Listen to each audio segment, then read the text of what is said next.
That was legitimate though.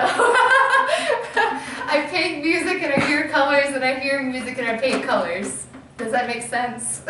Mio caro bene, caro, mio Synesthesia is something that I've actually tried to not study at all because I want all of my experience to be my experience and not to have it be something that I know so much about that I translate that.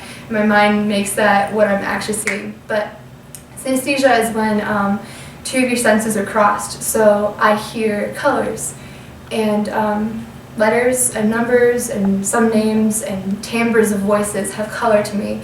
Some are really distinct and some aren't, but they're extremely complicated, and people have tried to make me explain what I mean by seeing, and it's really kind of like a mindscape.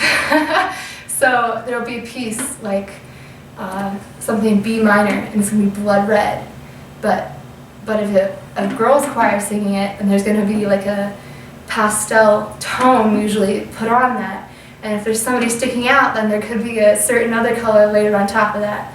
So it's a really complicated thing to explain, and it's hard to explain because it's my brain. How do you explain how your brain works? But that's how my brain works. Because I'm a painter and a musician, I get to experience the tactile representation of what I see when I hear music. So painting and music are actually the same exact thing for me. And so undertones and overtones, those mean something in music, and those mean a different thing for people in painting, but for me, really kind of they're the same thing.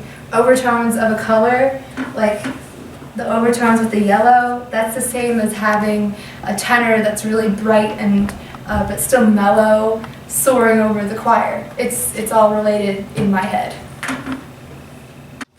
This is Christian. She's in red. Christian in red is the name of the piece. What do you know? The color of her shirt is kind of like B minor, but then there's not enough brown in it. A little bit more gold, but B minor. One time I was in sectionals for a choir. All the sopranos were in one office, and we were rehearsing a certain part of a piece, and they were like, oh, let's go over this piece, let's go over this part. And I'm like, why don't we just go over the blue part? And they looked at me, and they said, what? And I'm like, what? The blue part. Doesn't everybody know what the blue part is? And one of them told me, wait, you have synesthesia. And that's when it started. And I realized my brain doesn't work like everybody else's, and that's okay. I'm Olivia Beale, and this is my take on music and painting being the same exact thing.